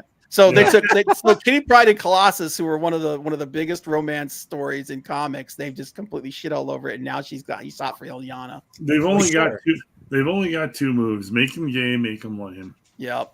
It's crap But- all over everything that came in the past. We can't write stories, so we're going to use our two gimmicks. We're going to write Yeah. shitty stories that nobody wants to read, and then we're going to make all the characters gay.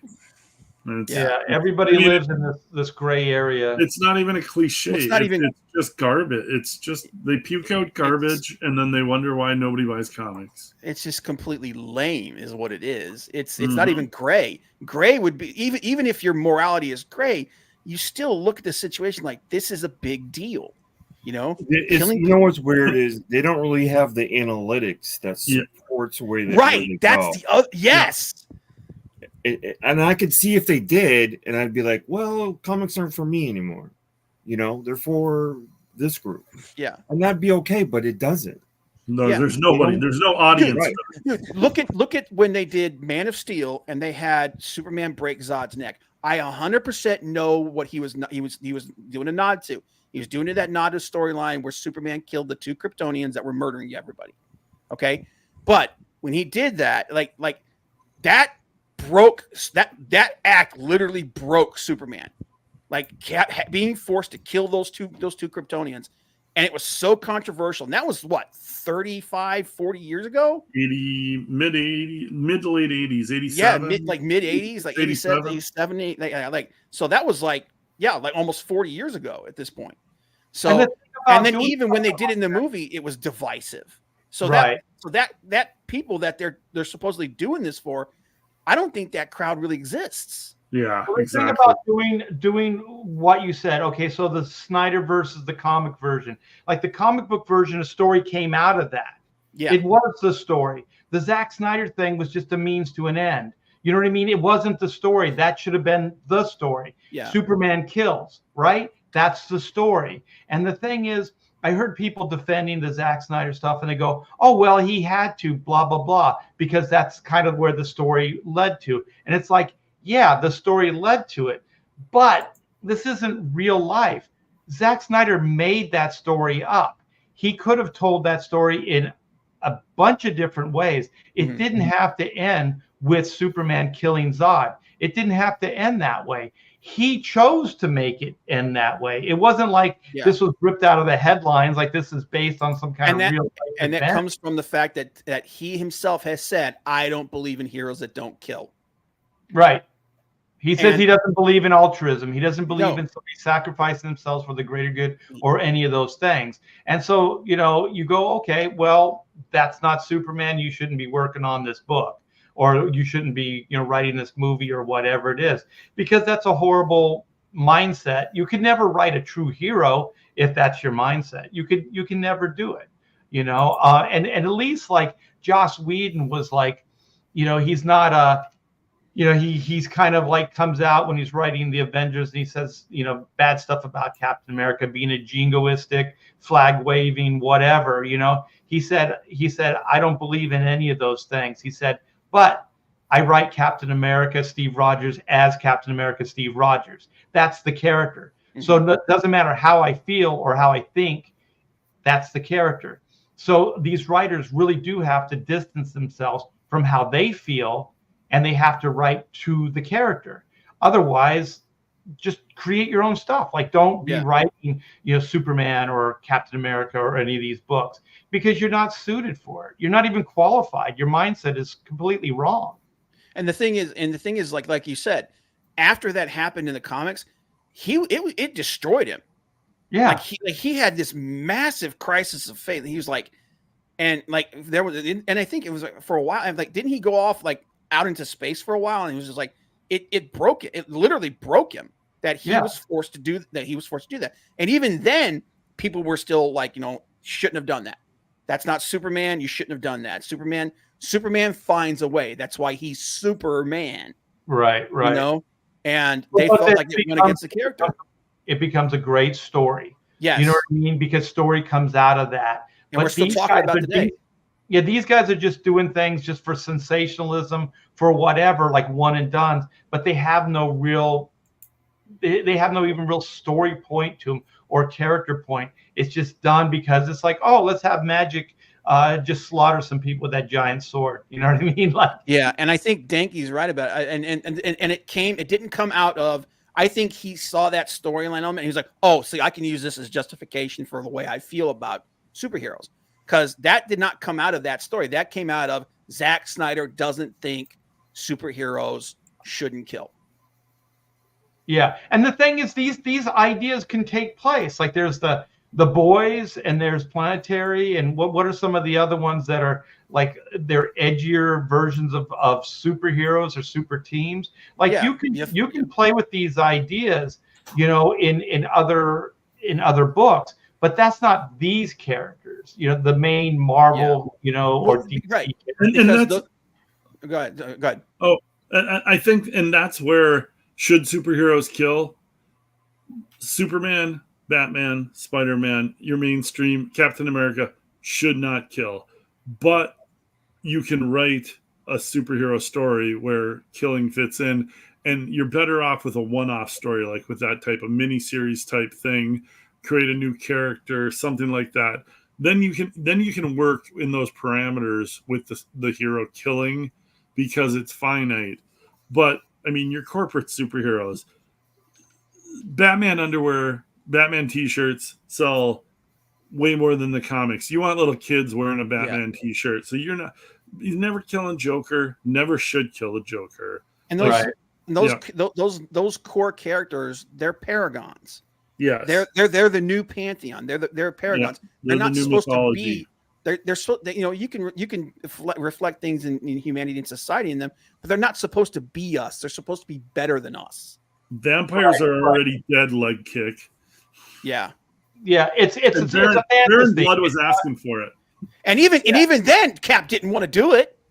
No, like he felt bad about. Yeah, when he cuts his head off with his shield, dude, that was one of the coolest comics I ever read. Oh yeah, I love that. He's like, don't make me do this, and he does it. He's like, shit. But you know what? Having said that, there are certain characters like when Wonder Woman snapped what's his name's neck in the Justice League. Maxwell Lord. Maxwell Lord. Yeah. Like, okay, she's a warrior. She has killed, right? So then you also have Captain America, who was a soldier. You know what I mean? I'm not saying it's okay, but these are already characters that have taken lives. Yeah. So they are a little bit different. They're wired differently than, say, a Batman or Spider-Man or Superman. Mm-hmm. Well, it's just like that page we saw, like Wolverine and Nightcrawler. Nightcrawler is like, I recognize what you're saying, but I just question whether it's right. So it's like you can have both of them. Yeah, I think those are great moral dilemmas to put your characters into. And also, I saw somebody bring up Denny O'Neil in the chat, and Denny O'Neil and Neil Adams did that Well-Traveled Heroes, and I think in that Green Arrow accidentally shoots and kills a guy with this arrow. Like there's a glint of light or something, and he flinches, and then he releases the arrow and he shoots this guy, and he falls off the building, and he kills him. And so then that becomes the story, like how's he going to deal with this, how all these things. Yeah. And so I mean, I think that Clint said it best. There's just certain characters that you can do it with. You can have them be more morally flexible And then there are characters that you just can't do it at all. Because as soon as Batman kills somebody, it's done. He's not Batman anymore. You've broken him at his core. And Yeah. also the difference, and I mean, we've used the Krakoa example, and I think the main difference is creators who actually care about comics, care about their audience, care about what's come before them, care about these comic book stories and take it serious, as opposed to I don't even know what I would call these people, the woke that have drifted in and see comics as a little landing pad for them, but they could give two shits about comics. They could give two shits about the characters. They just see this as a fun little stomping ground to come in, smash their toys, have a little bit of a laugh about it, and then they're going to float off to something else. And that's what like Marvel and DC editors have kind of welcomed in with open arms, and just, you know, shit all over the actual fans that care about this stuff. You've got these people that have zero authenticity. They're the little sisters that are jealous of their brothers and want to smash their toys, and that's who these people are. That's 100% the mentality they come in with, and they'll crap all over everything. They're little East Coast, or, you know, coastal hipsters is what I like to think of them as. And they think of comics as like, oh, here's a stepping stone into movies or something. And I have zero talent and no real writing ability, and I'll just crap all over these characters and make them do what I want to. I have no respect for the thing is, no actual writing talent. Like, you get an opportunity to write these characters. If you write a good story, that's going to like lead to something. But these people don't have the actual talent to even do that. So, I mean, you know, kudos, mild kudos to Tom Brevoort for like seeing this and like actually trying to get it away from that. But also being in power editorially there and letting like this kind of crap happen in the first place. I have a hard time giving him very much of a pat on the back for that. So. And I honestly, I think like you can trace this back to like the like how it began, like really permeating things like left and right. You can trace this back to Superior Spider-Man. I think that was the first case where they took a character that just shouldn't be like that, and then just threw it out the window. The only thing I'll give them credit for is Superior Spider-Man is they had the full idea thought out, and they had the ending to fix. It was one of those things where we're going to take it to the extreme, but as much damage as we do, we can revert everything back to normal and set it up for the next writer to still maintain Spider-Man. The thing that broke it for me, though, like I was on board with that, like what you just said. Yeah. I was on board with that until Slott committed character assassination on Peter Parker.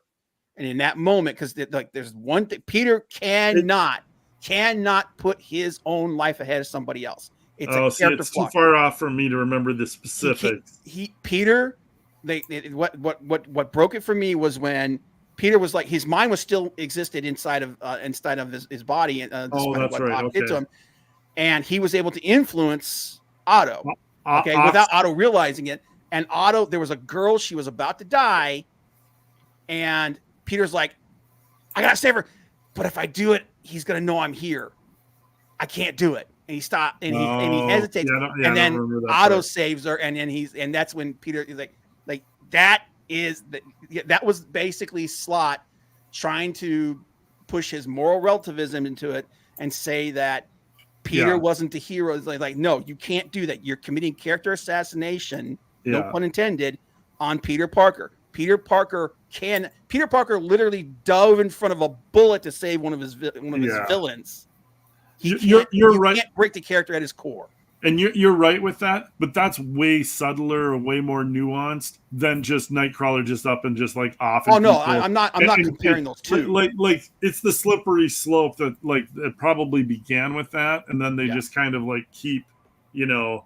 Like each bad idea is like that gets greenlit is worse. The thing is, I don't even understand some of those ideas. Like, what was it? It was the Robert Downey Jr. was the second Iron Man, Is that the one where they got? No, it was the third one where they got that power or whatever it was, and there was that character that was juicing up, and I forget the name of it. But anyway, talking about the extremist thing. The extremist. Yeah. And so there was this scene where like there's the villain, and he's juicing up Pepper Potts, and so Tony's got to figure out what he's going to do. And then there's the one scene where I think she falls, like she's going to fall to her death. And so Tony, he doesn't save her. She ends up like, whether she save herself or the villain saves her. Somehow there's something like that. And the thing is, how could Pepper ever be with Tony if he didn't save her? You know what I mean? Like it's such a hero beat. It's like if you couldn't keep your wife safe or your girlfriend safe, like, wouldn't they look at you, like a little cross-eyed, like you're less of a man, you're less of this person, especially like Iron Man, like he's a hero. He's not just a normal human being, and he couldn't save her. So I think like if you're going to make decisions like this as a writer, creative person, you have to think about the ramifications of it and what comes out of that. Like, because like we were talking, if you have a character killed, then you have to deal with the ramifications of that. That becomes the story now. So the story, as far as I was concerned, with Pepper Potts and Tony Stark, is that should have been the story. She should have wanted to have nothing to do with him after that, blah, blah, blah, and all those things. But really no story came out of it other than she got a little upset at it. You know what I mean? But then they just dropped it, and then they just went on with the adventure. The MCU version of Pepper Potts makes me want to freaking chew tinfoil, dude. I can't stand it. I can't stand that character. They destroyed. I mean, the first movie she's great, but after that they destroyed her. Yeah, Rob, we can't hear you, dude. And Iron Man 3's got lots and lots and lots. I don't even want to talk about that movie. I don't even want to talk about the little kid in the middle. It was just so stupid. Dude, what they did really to the Mandarin, movie. What they did to the Mandarin in the MCU. I wanted to punch a lot of little kids in the head, but that I wanted to punch that little kid in the head more than any of the other little kids. Yeah, indeed. Well, you want to get into that Agatha going gay or whatever real quick, or do you? Because we got about a half hour. Can you believe this? This is hard to believe that they would do this. By the way. Like, because you were already trending towards it's not going to work when we go this way. You've been slammed. And so it's a character nobody gives a shit about. Yeah, nobody gives a shit about. Innocuous in every sense of the word. Nobody gives a goddamn. And so why does it have to even be related? You could have just made a show she was one of the fourth. Hocus Pocus witches or something. I don't know. It's just. But this is what we've been talking about all along is these woke people get in there and it's just a money grab, and then let's make it all about our identity politics. Yeah. It has nothing to do with the MCU. This show is not going to have anything to do with the MCU.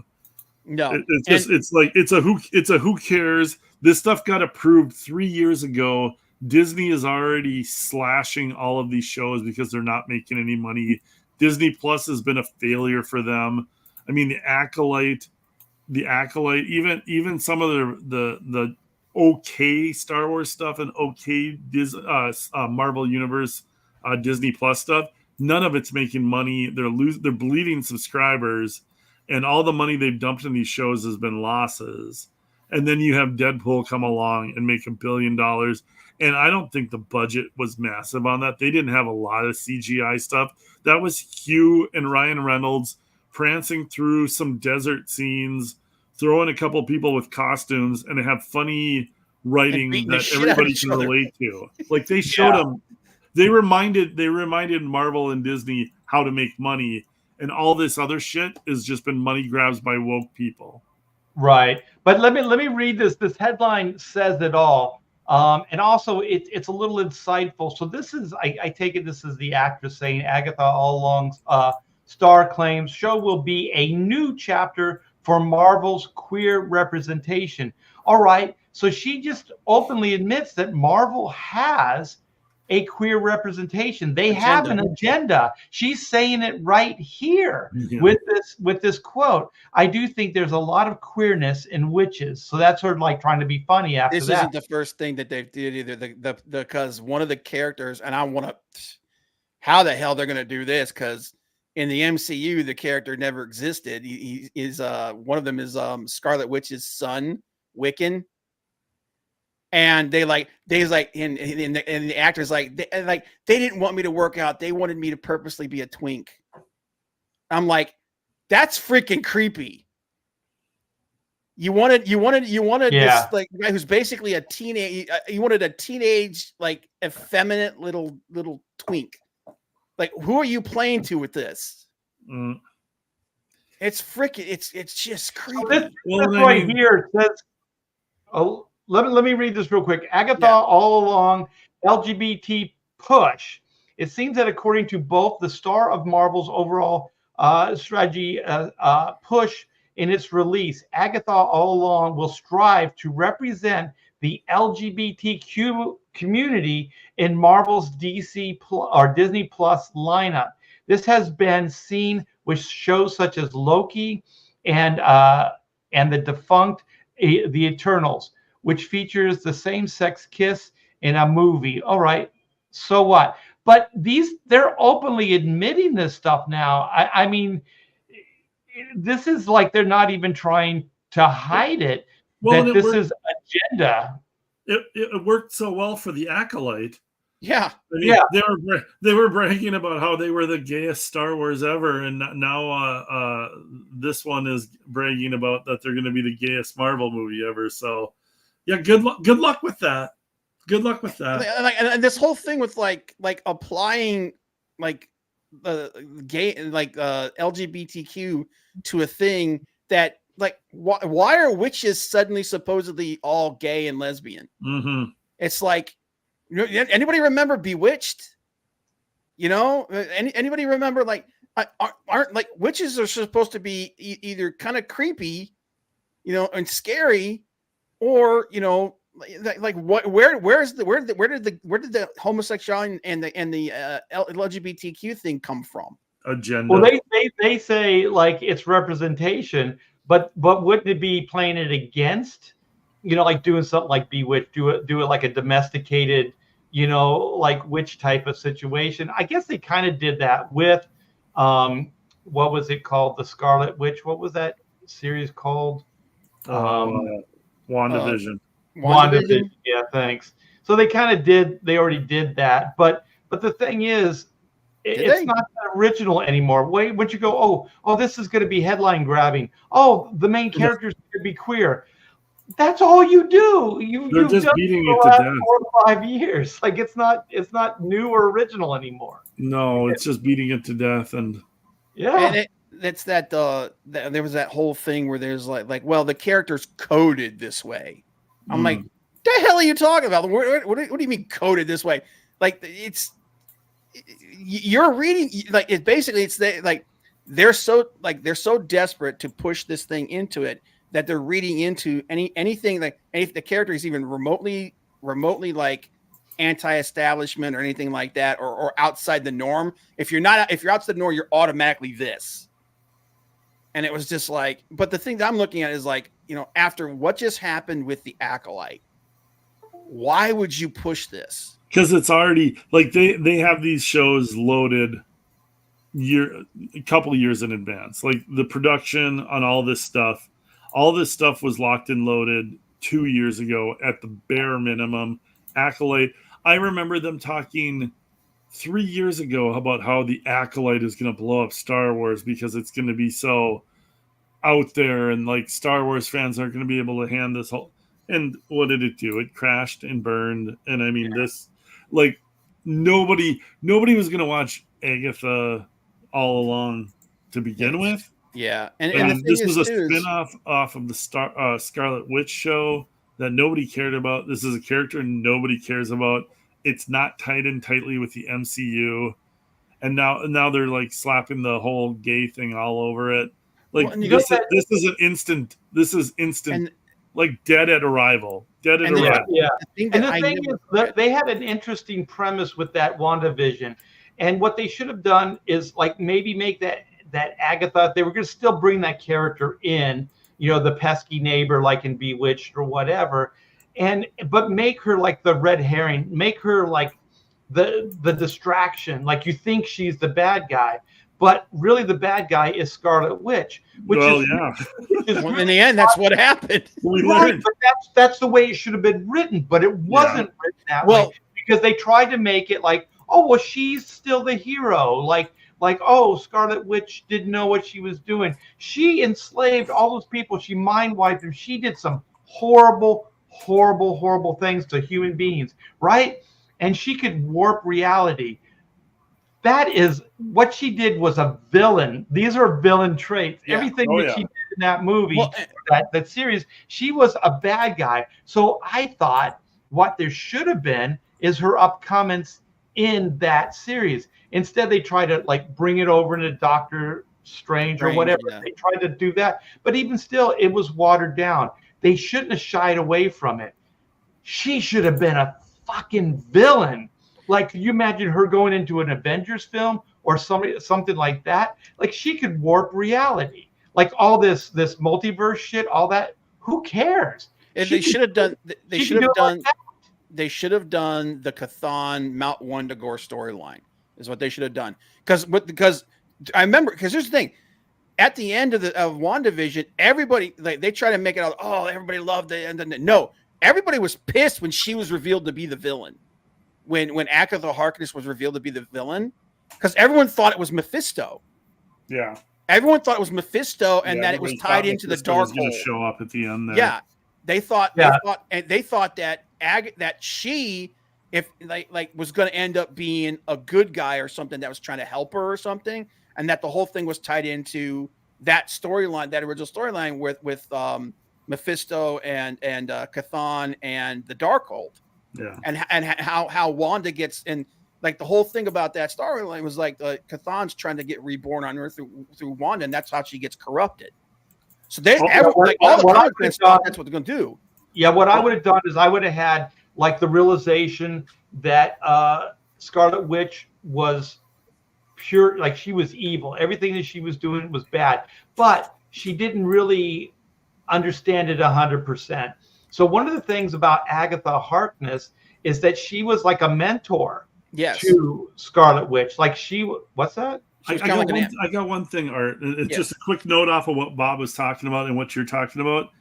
And they were really close, and I don't know if they would have pursued this storyline, but the John Byrne cover, Scarlet Witch, full evil mode, the Darkhold there, all the Avengers floating around her, hanging upside down in the air. Like, that's a scene That's what I wanted. I mean, you have That's Captain where- Marvel, that's you got exactly- Falcon, you got Captain America. Like, you could That's have. that's where I'm going with this. Like the reveal of the series is that all along she was the bad guy, because the way they set it up, it was like, what's going on, who's doing what, all that stuff. And so then you have at the end, and you think that Agatha is the bad guy, but she's the one that helps her at the end. She's the one, because she's a witch. She Yep. understands this stuff. So instead of making her the obvious villain and all that bullshit, make her a mentor to Scarlet Witch. And also, if you have this character, they try to do that with a Doctor Strange, but then they realize we can't have Doctor Strange mansplain to a woman, so he can't be that like he was in House of M. You know, like we can't do that. But they could have done that with that Agatha Harkness character. Mhm. You know, if they want to stay with their like we don't mansplain kind of thing. What is it, Todd? No, I agree. I was hitting there was an Yeah, I saw Carl. I was like, dude, there's something behind you. But anyway, like He's I think under the paper. they missed a major opportunity. And if Yep. they would have had Agatha, like don't resolve it, just have Agatha somehow intercede, brings her down, and just says to Scarlet Witch, it's going to be okay, and just end it right there. That's the end of the series. So then you're always like, what the fuck just happened, right? So then if you're going to continue the storyline, then you have like Doctor Strange and you have Agatha trying to help her in the next Doctor Strange movie. You know what I mean? But there's always that tendency, like she could still go bad. You know what I mean? Because she wants this thing so bad. The family and all this other stuff. So you can still go evil with her if you wanted, but it makes a very complex character, because is she going to go bad? Oh, is yeah. she gonna stay good? What is she going to do? You don't know. And the she's fact very that she powerful. went bad makes her a much more interesting and fun character. And I think they probably will try to squeeze some sort of redemption arc for Scarlet Witch into either Doomsday or Secret Wars, just because they're going to want Elizabeth Olsen around. I mean, she's going to put asses in seats. And they made her a more fun character now. Yeah. The thing is, like, they sort of did everything we're talking about, but they sort of did everything. Yeah, That's one of the things. Like be direct. Like, especially comic books, to be when we write stuff, when we create stuff, visceral is the best way. Like why do we like Frank Miller? Frank Miller doesn't fuck around. You know what I mean? Like, he goes right for the visceral. He goes right for the cojones of the whole thing. And so I think comic books works best when it's direct. So they went all around the block. It's like they didn't really know what to do with it, how to end it, how to continue it into the next, Marvel Universe movie, all that stuff. So they just kind of gave everybody an ending that didn't feel right at all. Leave it open-ended so that they can always bring whoever they need back, whoever they can get under contract. She could come back as a villain. She could come back as a hero. She could have tendencies of doing both, depending on how she feels. Like, they could have done all kinds of stuff. But we're running out of time. This has been great getting the band back together. I do appreciate you guys hanging out for the last 2 hours. Everybody in the chat, Clint, Comic Book Bob, Todd Mulrooney, and of course, the troublemaker himself, Rob Hunter. So do we have parting shots, Clint? Do you have anything that you would like to promote or talk about? Pirate here. Let me. I'll pull up Pirate Queen versus Slave Girl. It is in demand. It is going to be closing soon. I'd say by the end of September, I'm going to close this out for good. Here, I just shared it to you. But yeah, this is still in demand. I would say by the end of December, I'm going to close this out for good. All the Maidens of Mayhem books are shipped and out the door. So those are all sent. This book is nearly finished. I'm going to close this out, and then I'm going to be probably launching Blue Bombshell Returns in that kind of October, November timeframe, just depending on like how quickly I can get other stuff finished and out the door. But the wheel keeps turning. The books keep moving, and it's on to the next thing. So if you guys haven't backed Pirate Queen versus Slave Girl yet, go check it out. And all kinds of variants, all kinds of fun stuff. If you missed any previous issues, you can get them through this campaign. Keep going, because I got to use the restroom, so you're going to get a big plug here. Keep going. Okay, we can play the video here. I'll actually I don't even remember what the video is. I haven't played it in a while, so we will play the video and.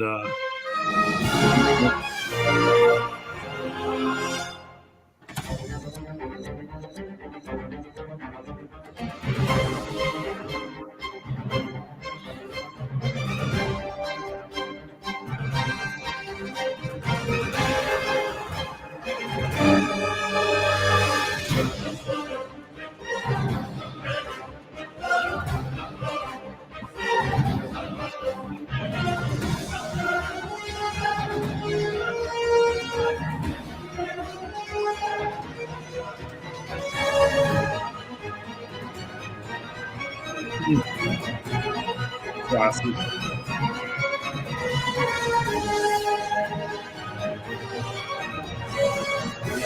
Tentacles!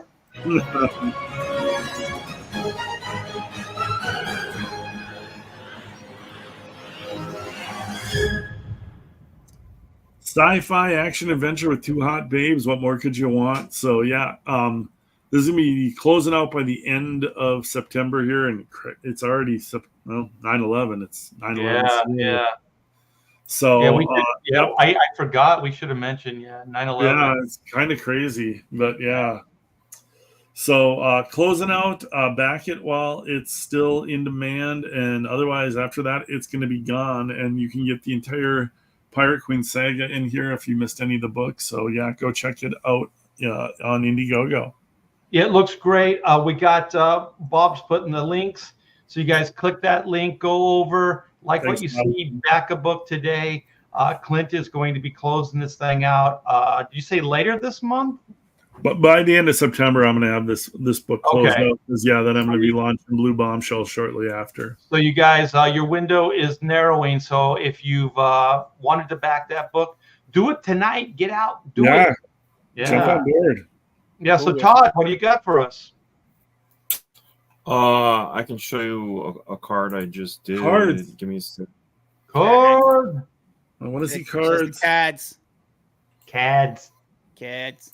Hey Todd, some of those Wonder Woman ones that you're posting on Facebook, absolutely amazing. Ooh, I So gotta check them gorgeous. out. Here you go.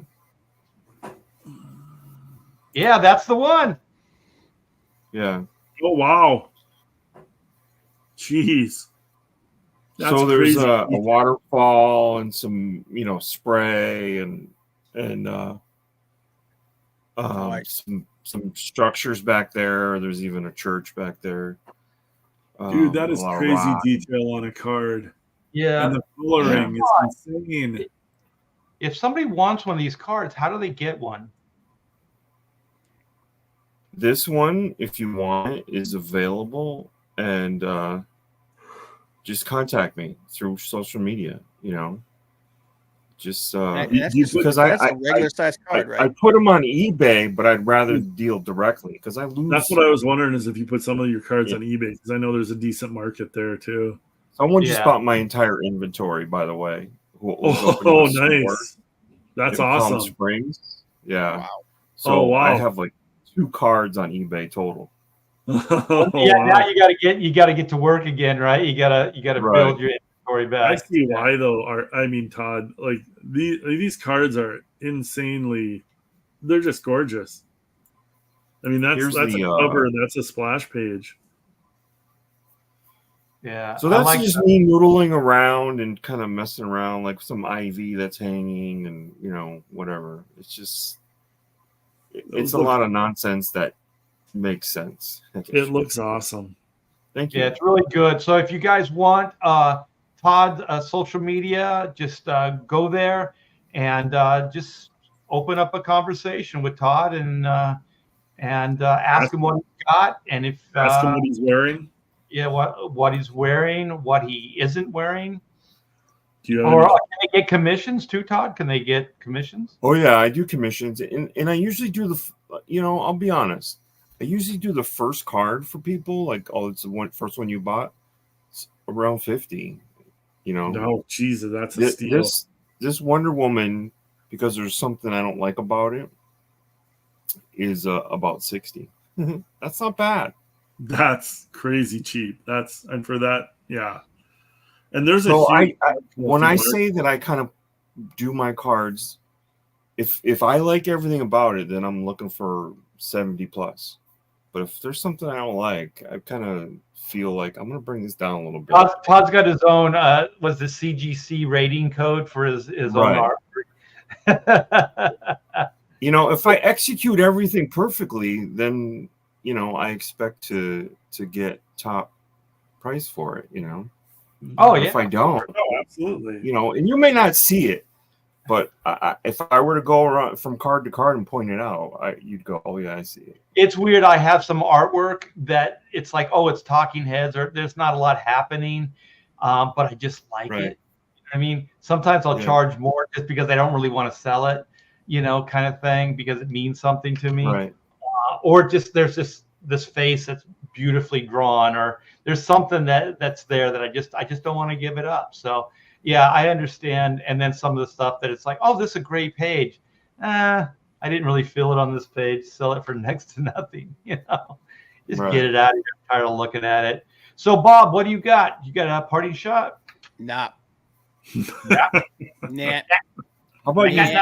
Your parting shot is about Rob and his manifesto.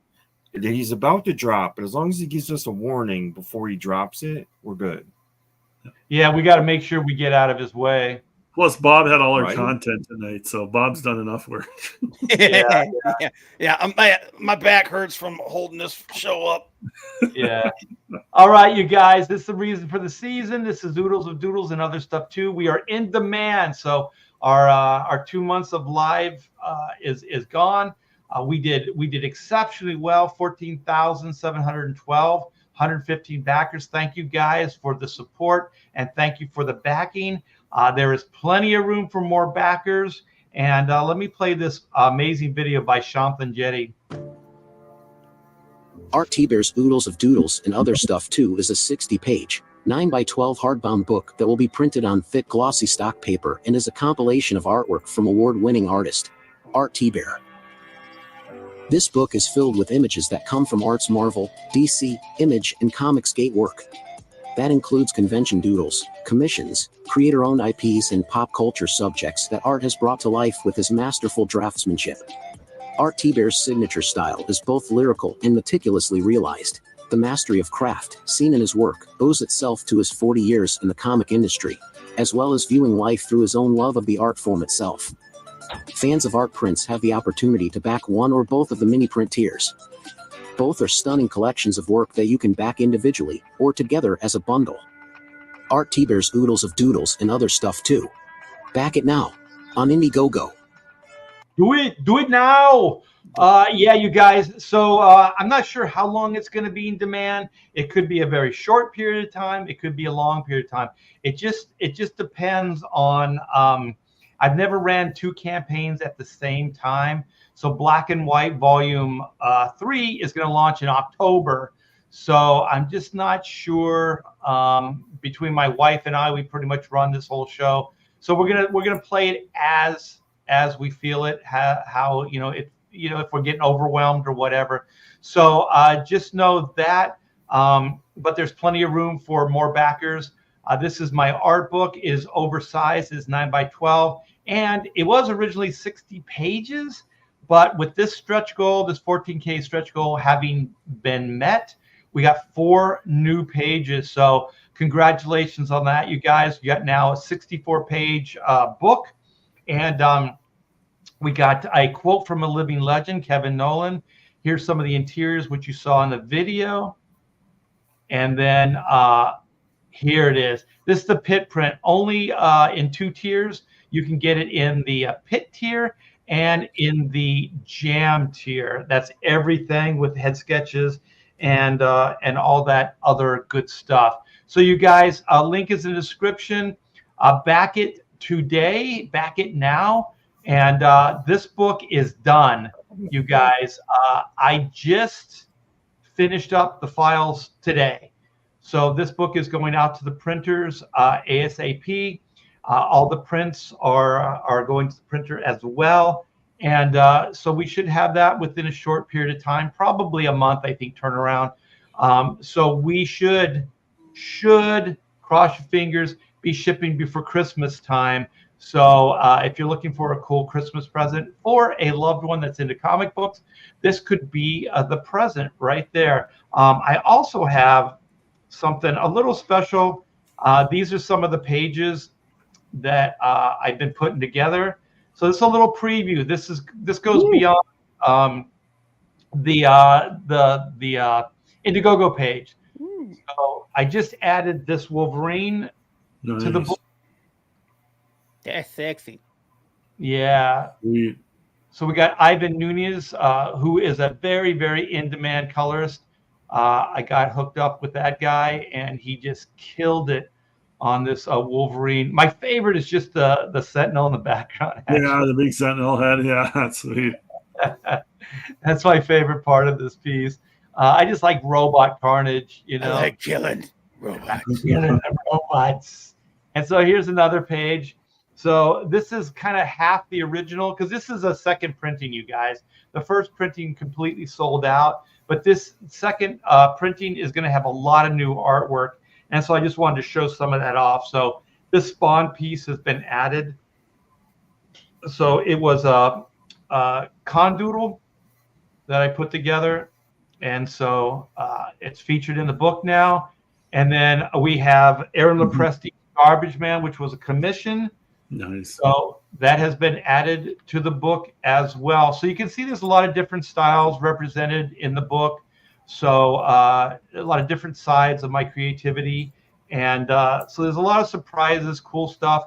And this was just a last minute, and I'm so proud of it. I realized the layout for the website, for the Indiegogo site, looked like it could be the back cover of the book. So I just grabbed it and I put it on the template, and I was like, oh my gosh, if I lengthened this a little bit, this would be a really good back of the book. So this is now the back cover of the book, you guys. So we got the Kevin Nolan quote here and the Batman Nolan T-Bear Jam on there with Inko, That's Good Ink, and the Hackjack Studios logo. So it's a brilliant looking book. It's quality all the way, and you guys aren't going to regret it. It's absolutely. I'm so freaking proud of this. 40 years in the making, you guys. 40 years. So, anyways, links in the description, as in Clint's book as well. And I do believe Death Raiders in there as well. So you can click on those. If you like what you see, give it a backing tonight. So again, I want to thank Clint, Bob, Todd, and to a lesser extent, Rob Hunter, and my new arch enemy. And so we will see you next week on another Pontificator. So thanks again, you guys. Take care. Have a good evening.